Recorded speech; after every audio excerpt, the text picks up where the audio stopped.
Hello बच्चों, good morning. Video class में आपका फिर से स्वागत है। हमारा अध्याय 2 जीव जगत का वर्गीकरण चल रहा है। आज इसका हम 6 पार्ट पढ़ने वाले हैं। ठीक है, लास्ट वीडियो क्लास में हमने देखा था कि जीवाणु कितने प्रकार के होते हैं गतिशीलता के आधार पर। ठीक, जीवाणु हमारे कई प्रकार के होते हैं। जीवाणु गति कैसे करते हैं? फ्लैजिला के द्वारा। फ्लैजिला को हिंदी में हम कसाब बोलते हैं। ठीक है, तो कसाब के आधार पर जीवाणु हमारे कई प्रकार के होते हैं। आकार के आधार पर, ठीक, आकार के आधार पर भी जीवाणु हमारे कई प्रकार के होते हैं। कोकस जो गोल आकार के होते हैं, बैसिलस जो छड़के आकार के होते हैं, कॉमाकार जीवाणु, सर्पिल।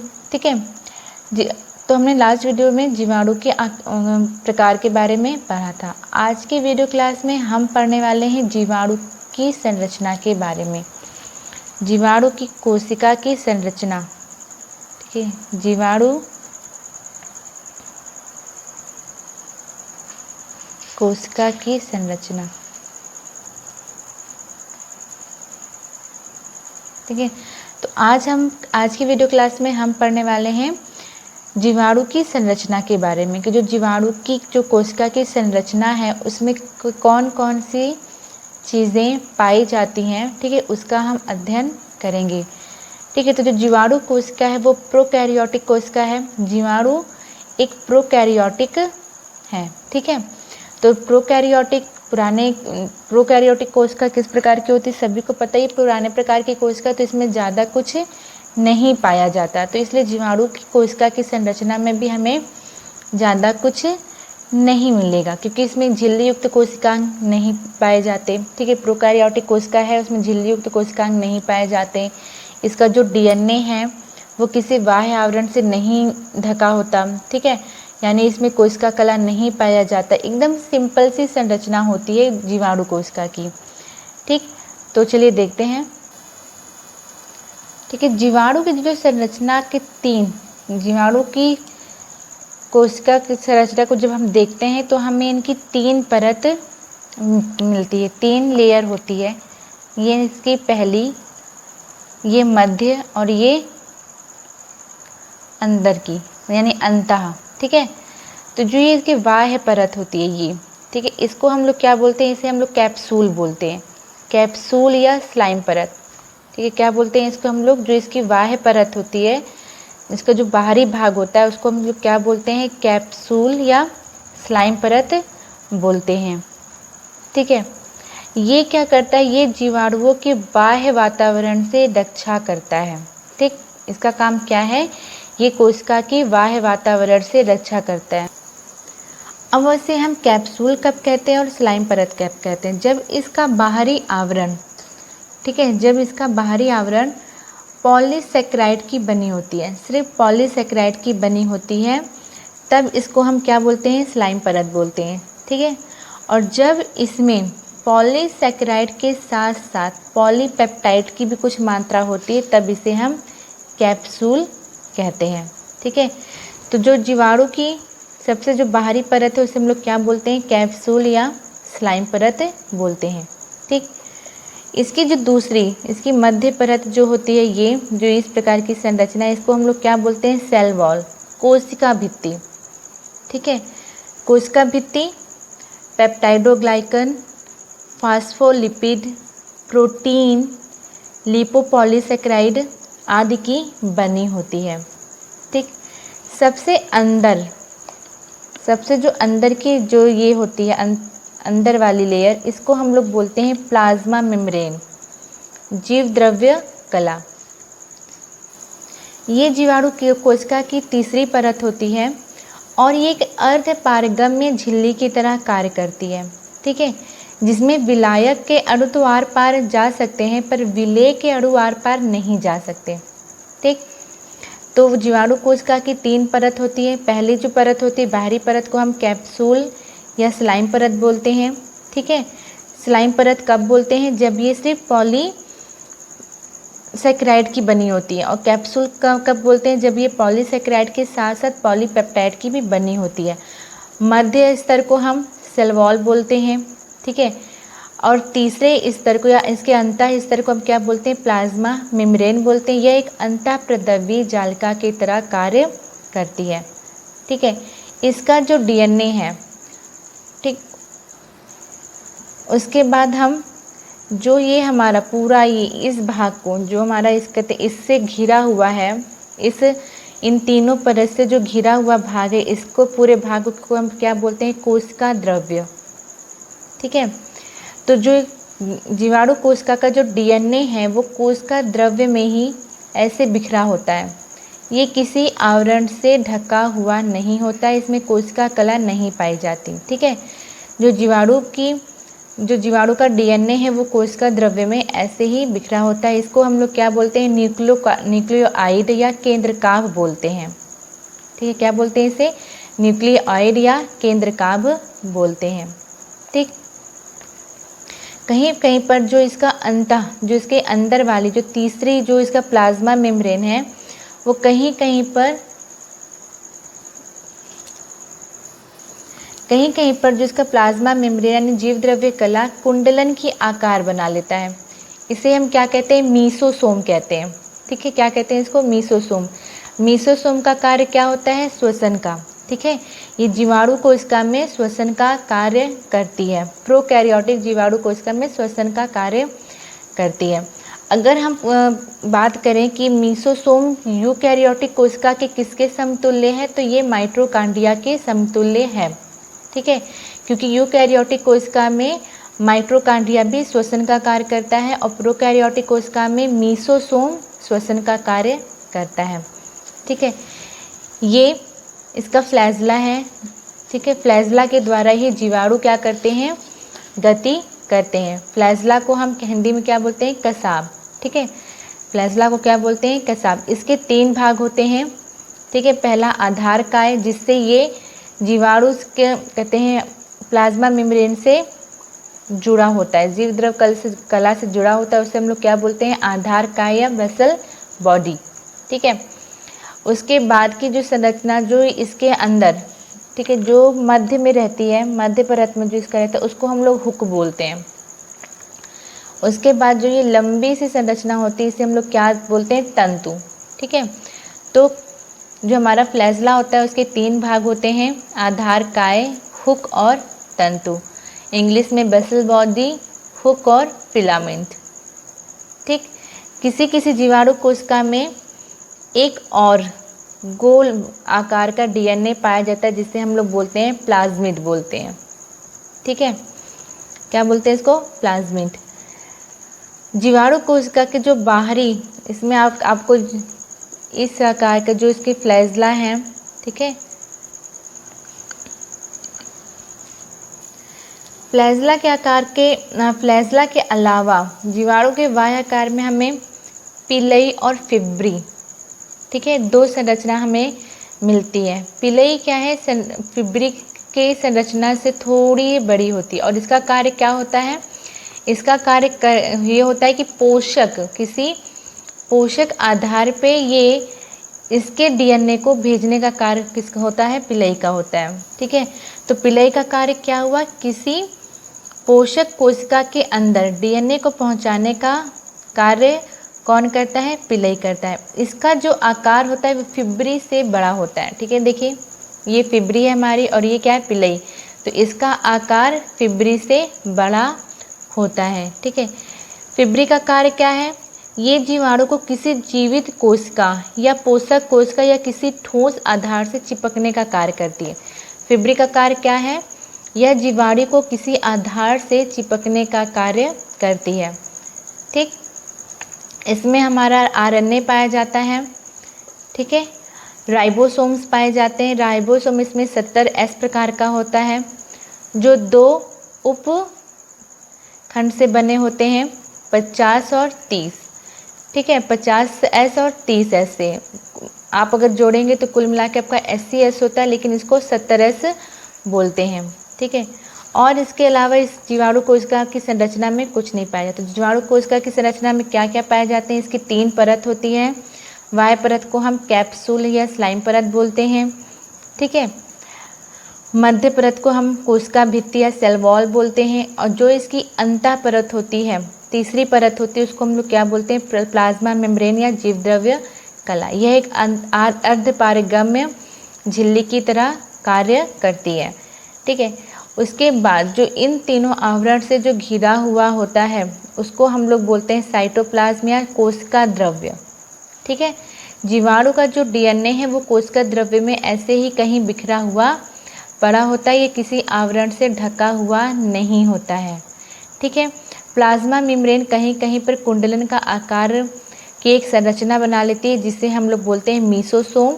मीसोसोम का कार्य क्या होता है, ये श्वसन का कार्य करती है। ठीक है। और इसके अंदर राइबोसोम्स, आरएनए, ठीक है, कुछ जीवाणुओं में प्लाज्मिड पाया जाता है, एक और डीएनए पाया जाता है जिसको हम लोग बोलते हैं प्लाज्मिड बोलते हैं। अगर इसके बाह्य में जाए तो इसका बाह्य आकार में हमें 3 प्रकार की संरचना मिलती है। पहले एक फ्लैजला हमें मिलता है, फ्लैजला के 3 भाग होते हैं। ठीक है, जिसमें आधार काय, जिसका फ्लैजला के 3 भाग होते हैं, आधार काय, हुक और तंतु। ठीक। और 2 प्रकार की संरचना पाई जाती है, पिलई और फिब्री। पिलई का कार्य क्या होता है, किसी पोषक कोशिका के अंदर डीएनए को पहुंचाने का। इसका जो आकार होता है वो फिब्री से बड़ा होता है। फिब्री का कार्य क्या होता है, जीवाणु को किसी आधार से चिपकने का। ठीक है। तो आपको ये जीवाणु की संरचना समझ में आ गई होगी। अब हम इसको लिख लेते हैं। ठीक है। तो सबसे पहले हम हेडिंग डालेंगे, ठीक है, लिखने के लिए कैप्सूल या स्लाइम परत। ठीक।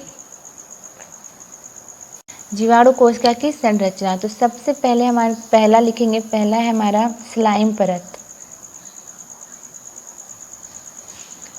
स्लाइम परत या कैप्सूल। ठीक है। लिखेंगे ये जीवाणु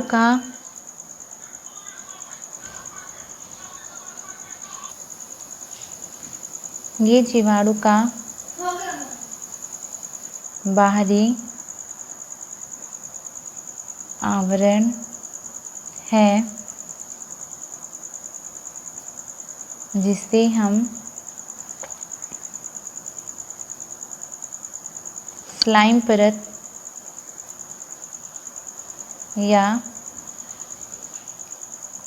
कैप्सूल कहते हैं। ये जीवाणु की बाह्य वातावरण से रक्षा करता है। ठीक है। लिखेंगे जब ये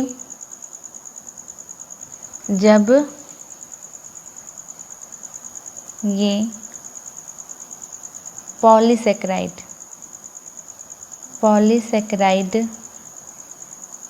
की बनी होती है तो इसे स्लाइम परत कहते हैं। और जब ये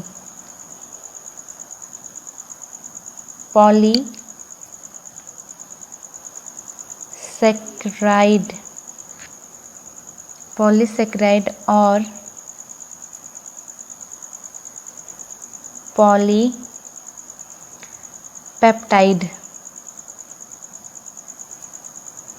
पेप्टाइड की कुछ मात्रा की बनी होती है तो इसे कैप्सूल कहते हैं। ठीक है। जो सब जीवाणु के जो सबसे बाहरी परत होती है उसको क्या बोलते हैं, स्लाइम परत या कैप्सूल। जब ये केवल पॉलीसेकेराइड की बनी होती है तो इसे हम स्लाइम परत बोलते हैं, और जब पॉलीसेकेराइड के साथ साथ पॉलीपेप्टाइड की भी कुछ मात्रा इसमें मिली होती है तो इसे हम कैप्सूल कहते हैं। इसका कार्य क्या होता है, जीवाणुओं का बाह्य वातावरण से रक्षा करना। ठीक है। दूसरा जो इसका है, दूसरी इसकी संरचना है सेल वॉल। सेल वॉल या कोशिका भित्ति, कोशिका भित्ति। ठीक है। ये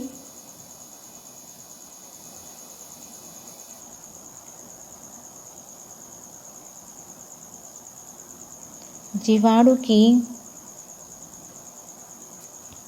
मध्य परत होती है। ये प्रबल व दृढ़ होती है, दृढ़ होती है। ये कोशिका भित्ति, कोशिका भित्ति। ठीक है। पेप्टाइडोग्लाइकन, पेप्टाइडोग्लाइकन,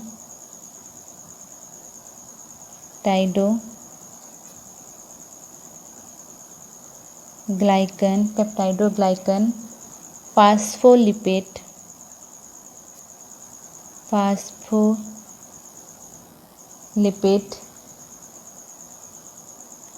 प्रोटीन, लिपोपॉलीसेकेराइड,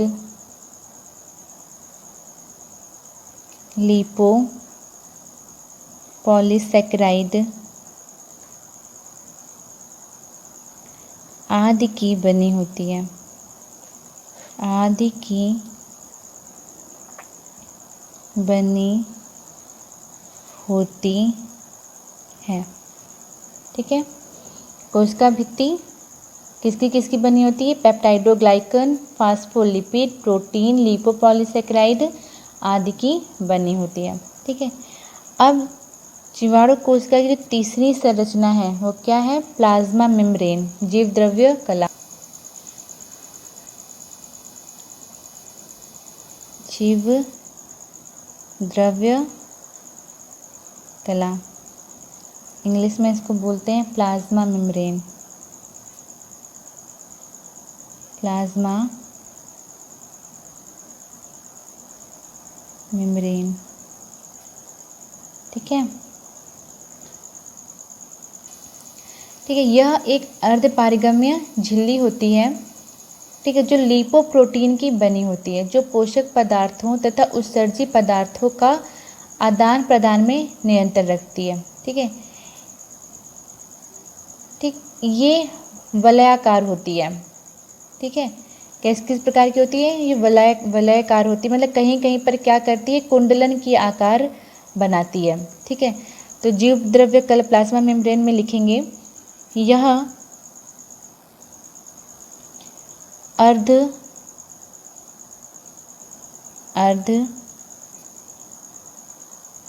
पारगम झिल्ली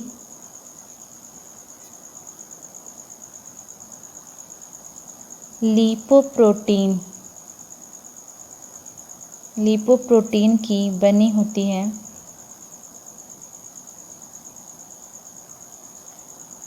होती है, जो पोषक पदार्थों तथा उत्सर्जी पदार्थों के आदान प्रदान पर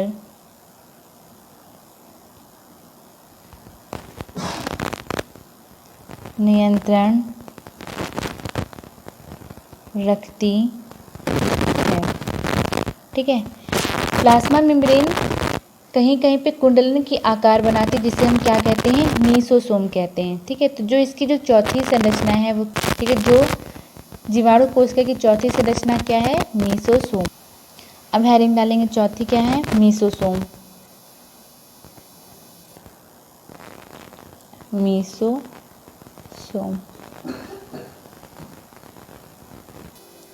मीसोसोम जो हमारी प्लाज्मा मेम्ब्रेन है, ठीक है, ये हमारी अंतर वाली क्या है, प्लाज्मा मेम्ब्रेन है।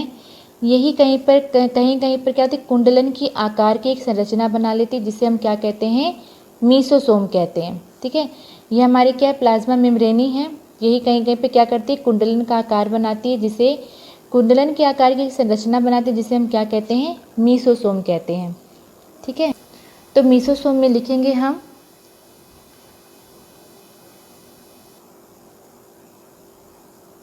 जीव द्रव्य कला कोशिका द्रव्य में, कोशिका द्रव्य में कहीं कहीं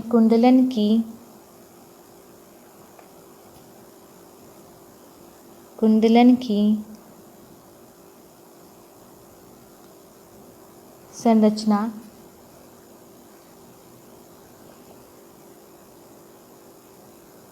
बनाती है। इस संरचना को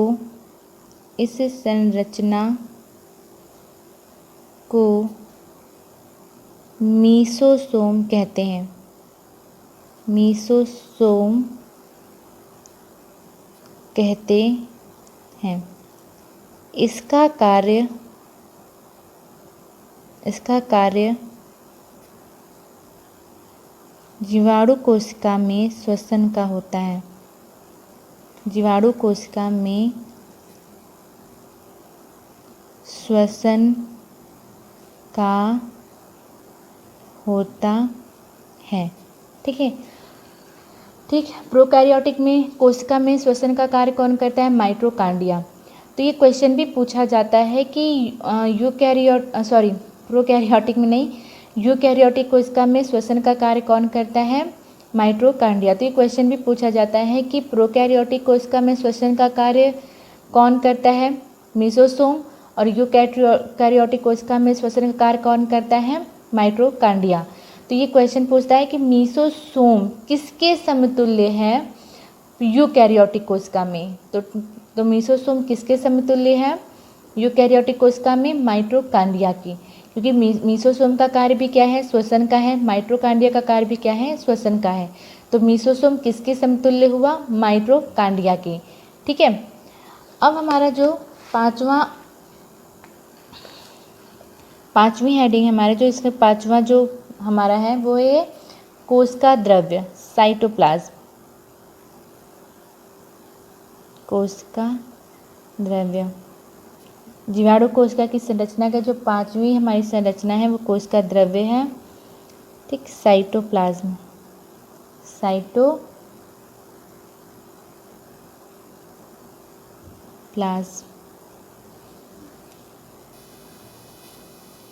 कोशिका द्रव्य में लिखेंगे ये पारदर्शक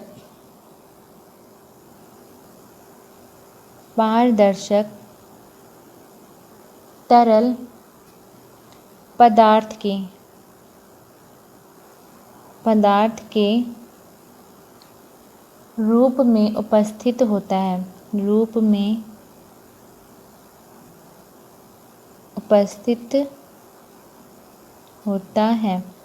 पारदर्शक मतलब एकदम स्वच्छ, मतलब एकदम झलक, जैसे हमारा कोई भी चीज़ है, जैसे पानी क्या है, एकदम पारदर्शक है, कोई भी चीज़ आराम से आर पार दिख जाती है। ठीक है। तो ये एक पारदर्शक तरल पदार्थ है। इसमें स्टार्च,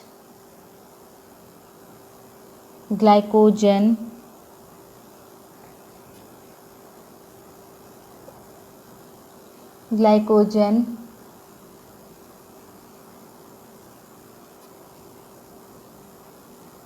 के कण संचित रहते हैं। ग्लाइकोजन के कण संचित रहते हैं। ठीक है। कोशिका द्रव में कोई भी झिल्ली युक्त कोशिकांग नहीं पाए जाते। ठीक है। कोशिका द्रव्य में ठीक है, ये जो पूरा हमारा बीच का है, ये क्या है, हमारा कोशिका द्रव्य है। और इस कोशिका में कोई भी झिल्ली युक्त कोशिकांग नहीं, मतलब कोशिका द्रव्य में कोई भी अंग नहीं पाया जाता जो झिल्ली युक्त हो।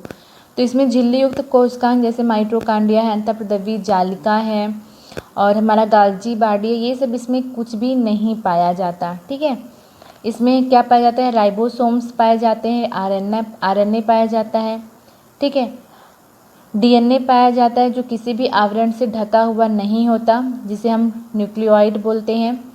किसी किसी जीवाणु कोशिका में एक और डीएनए वलयाकार डीएनए पाया जाता है, जिसे हम लोग बोलते हैं प्लाज्मिड बोलते हैं। ठीक।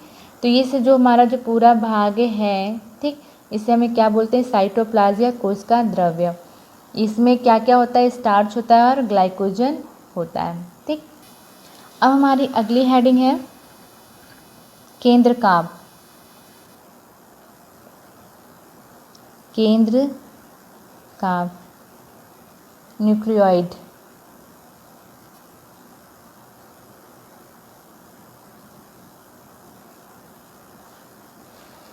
इसमें लिखेंगे ये प्रोकैरियोटिक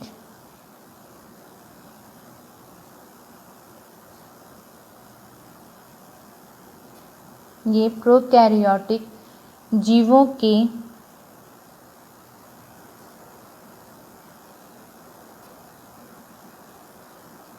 आनुवंशिक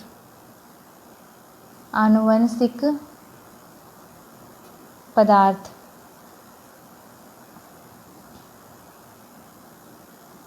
को प्रदर्शित करता है। ये क्या है, एक जेनेटिक मटेरियल है प्रोकैरियोटिक कोशिकाओं का। ठीक है। प्रदर्शित करता है। जीवाणु कोशिका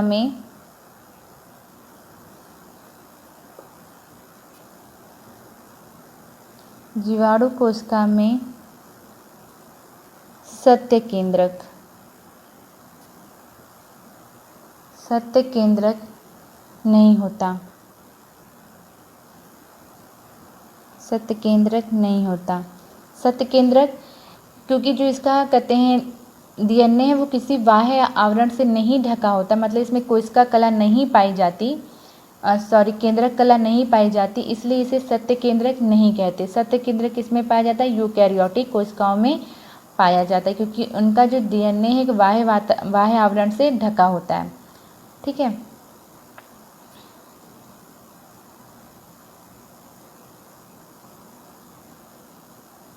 ठीक। तो इसे हम लोग क्या बोलते हैं, केंद्रकाभ या न्यूक्लियोइड बोलते हैं।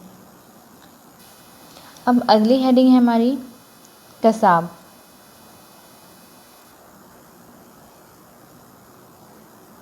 फ्लैजला।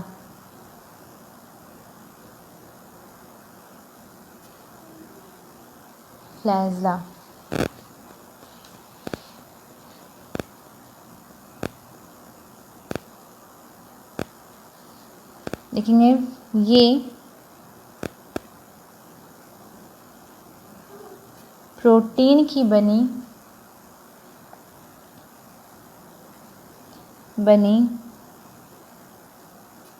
संरचना होती है जो जीवाणुओं को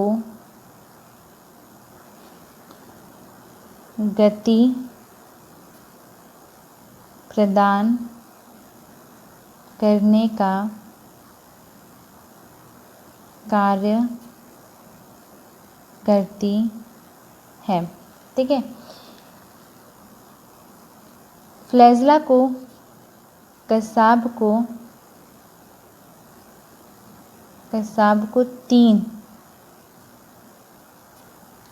भागों में बांटा जाता है। ठीक है, पहला क्या है इसका? आधार काय। आधार काय लिखेंगे इसमें। यह एक दंडनुमा संरचना है जो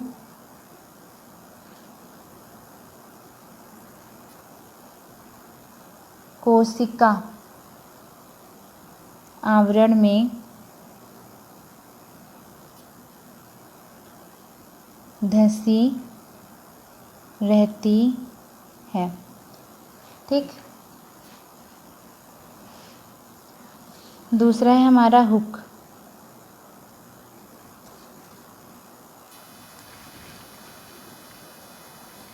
ये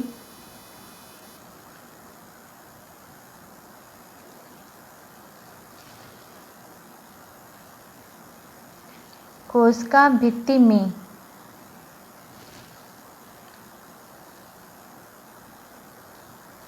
प्रवेश कर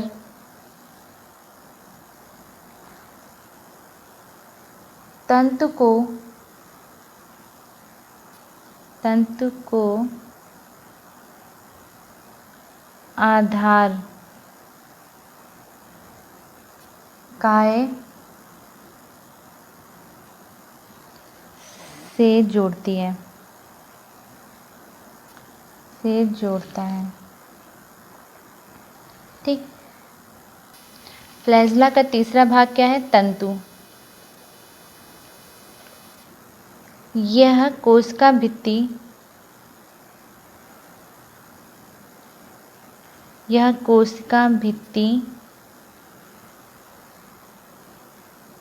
की बाहर स्थित होता है।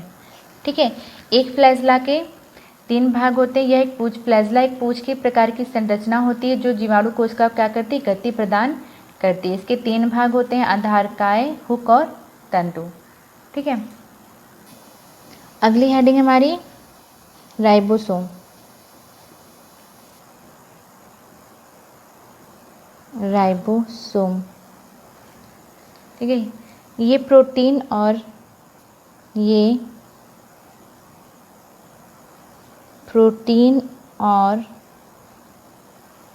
आरएनए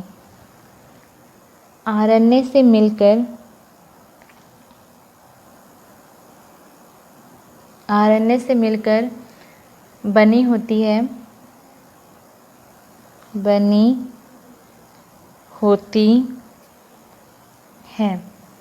जीवाणु कोशिका में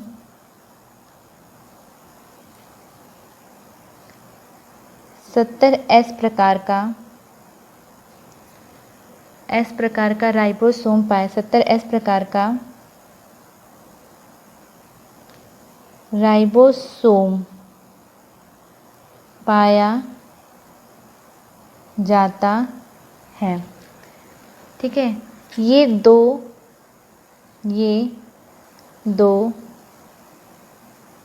सब यूनिट, ठीक है, ये 2 सब यूनिट 50 और 30 से मिलकर बना होता है। ठीक है, ये 2 सब यूनिट ऐसे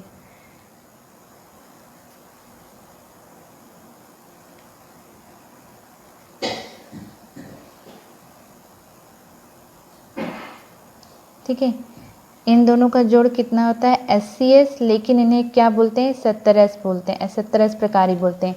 50 और 30 मिलकर कितना होता है? 80, लेकिन इसे 70S प्रकार ही बोलते हैं। ठीक है, 70S कहते हैं।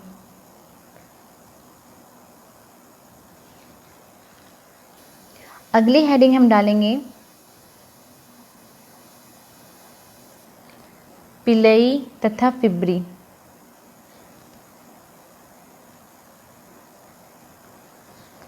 पिलई तथा फिब्री।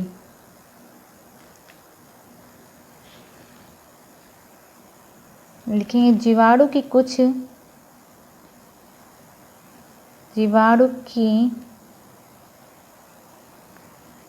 कुछ जातियों में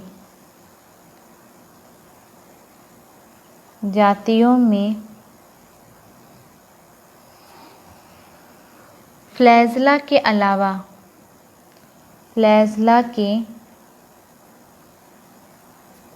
अलावा कोशिका भित्ति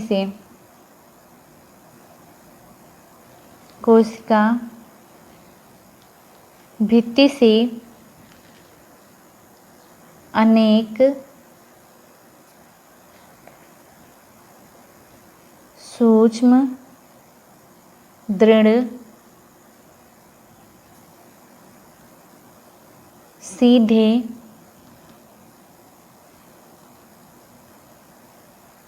नलिकाकार उपांग निकलते हैं।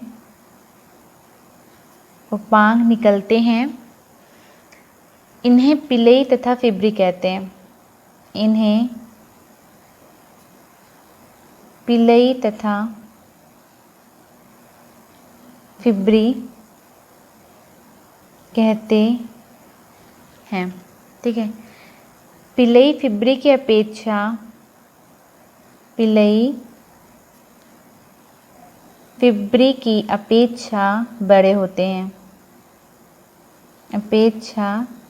बड़े होते हैं। इनकी संख्या पिलई की इनकी संख्या 1 से 4 होती है। इनकी संख्या 1 से 4 होती है। इनका कार्य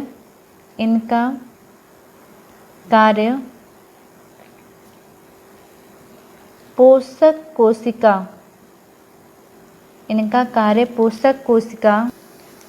कोशिका के अंदर डीएनए का पहुंचाने का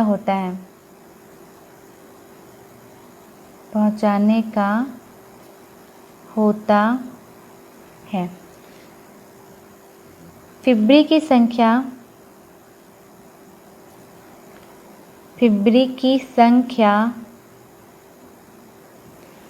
300 से 400 हो सकती है।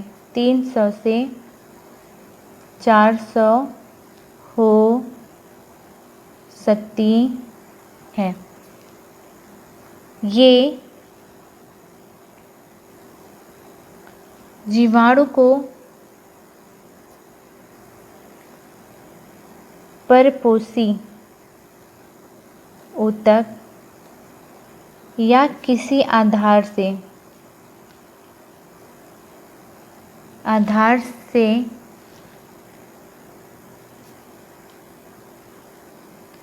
चिपकने में सहायता करती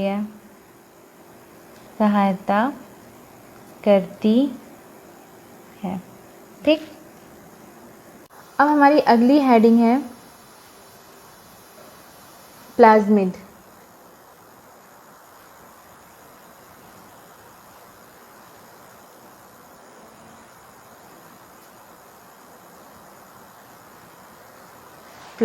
ठीक है, मैंने आपको बताया कि जो हमारे डीएनए है उसके अलावा कुछ जीवाणुओं में, ठीक है, कुछ जीवाणु जैसे एस्चेरिया कोलाई, ठीक है, इनमें डीएनए के अलावा एक गोल वलयाकार डीएनए पाया जाता है जिसे हम क्या बोलते हैं, प्लाज्मिड बोलते हैं। ठीक है, तो लिखेंगे कुछ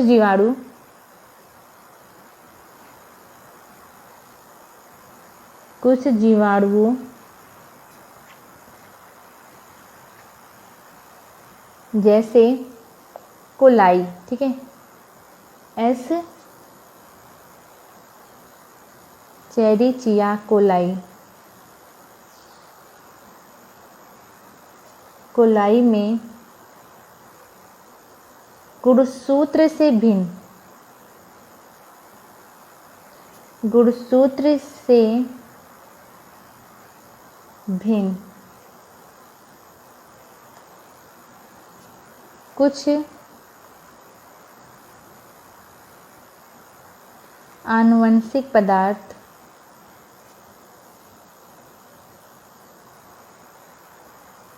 होते हैं जिन्हें प्लाज्मिड कहते हैं। ठीक,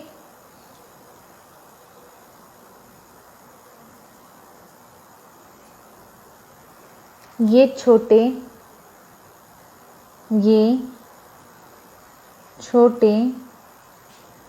गोल जो मुख्य डीएनए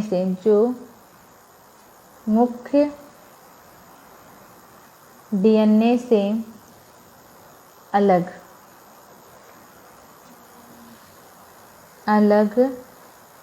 होते हैं। ठीक है, आपकी ये जीवाणु संरचना खत्म। तो जीवाणु कोशिका की संरचना में हमने क्या क्या पढ़ा? कैप्सूल और स्लाइम परत, ठीक है, ये बाहरी आवरण है। उसके बाद जो इसका मध्य आवरण होता है उसको हम क्या बोलते हैं? कोशिका भित्ति। इसके तीसरे परत को क्या बोलते हैं? प्लाज्मा मेम्ब्रेन, शीतद्रव्य कला। प्लाज्मा मेम्ब्रेन कहीं कहीं पर जब वलयाकार संरचना बनाती है तो उसे क्या बोलते हैं? मीसोसोम। ये क्या करता है? श्वसन का कार्य करता है। इन तीनों परत से ढका हुआ जो पारदर्शक द्रव्य भरा होता है उसे हम लोग क्या बोलते हैं? कोशिका द्रव्य। ठीक है, कोशिका द्रव्य में कोई भी झिल्ली युक्त कोशिकांग नहीं पाए जाते। इसमें इसका जो मुख्य जेनेटिक मटेरियल जो डीएनए है इसे हम क्या बोलते हैं? न्यूक्लियोइड बोलते हैं। क्या बोलते हैं? केंद्रकाभ बोलते हैं। इसमें प्रोटीन तो होता है, ठीक है, लेकिन हिस्टोन प्रोटीन नहीं होता। ठीक, ये सत्य केंद्रक भी नहीं होता क्योंकि ये किसी भी बाह्य आवरण से या किसी आवरण से ढका हुआ नहीं है, ये ऐसे ही कोशिका द्रव्य में फैला होता है। ठीक है, ये आपका क्वेश्चन भी पूछता है कि प्रोकैरियोटिक कोशिका के डीएनए में और यूकैरियोटिक कोशिकाओं के डीएनए में क्या अंतर है? तो प्रोकैरियोटिक कोशिका के डीएनए में सिर्फ प्रोटीन पाया जाता है और यूकैरियोटिक कोशिका के डीएनए में हिस्टोन प्रोटीन पाया जाता है। यही इन दोनों में अंतर है। ठीक है, इसके बाद इसमें राइबोसोम, ठीक है, राइबोसोम इसमें 70S प्रकार का पाया जाता है जो 2 सब यूनिट 50S और 30S से बने होते हैं। ठीक है, एक इसमें अलग से एक वलयाकार डीएनए पाया जाता है जिसे हम लोग क्या बोलते हैं? प्लाज्मिड बोलते हैं। ये कुछ ही कोशिकाओं में पाया जाता है। जब प्लाज्मिड और डीएनए, ठीक है, जब प्लाज्मिड और जो इसका मेन डीएनए है, मुख्य डीएनए, जब ये दोनों आपस में जुड़े होते हैं, ठीक है, तो इसको हम लोग क्या बोलते हैं? एपिसोम बोलते हैं। ठीक है, ये सब में नहीं, सारी जीवाणु कोशिका में नहीं होता, किसी किसी जीवाणुओं में होता है। जब प्लाज्मिड और डीएनए केंद्रकाभ आपस में जुड़े होते हैं, ठीक है, तो इसे हम क्या बोलते हैं? एपिसोम बोलते हैं। ठीक, इसमें फ्लैजला के अलावा, इसके कोशिका भित्ति में फ्लैजला के अलावा और भी 2 संरचनाएं पाई जाती हैं जैसे पिल्लई और फिब्री। पिल्लई की संख्या 1 से 4 होती है और इसका कार्य क्या होता है? पोषक कोशिका में डीएनए को पहुंचाने का होता है। फिब्री, इनकी संख्या 3 से 400 होती है और इनका कार्य क्या होता है? जीवाणु को किसी आधार से चिपकने का। ठीक है, फ्लैजला का कार्य हमें पता ही है, यह जीवाणु को क्या करती है? गति प्रदान करती है, 3 भागों में बटा होता है। ठीक, तो ये हमारी जीवाणु की संरचना खत्म। आज की वीडियो क्लास के लिए इतना ही, मिलते हैं नेक्स्ट वीडियो क्लास में, तब तक के लिए बाय बाय।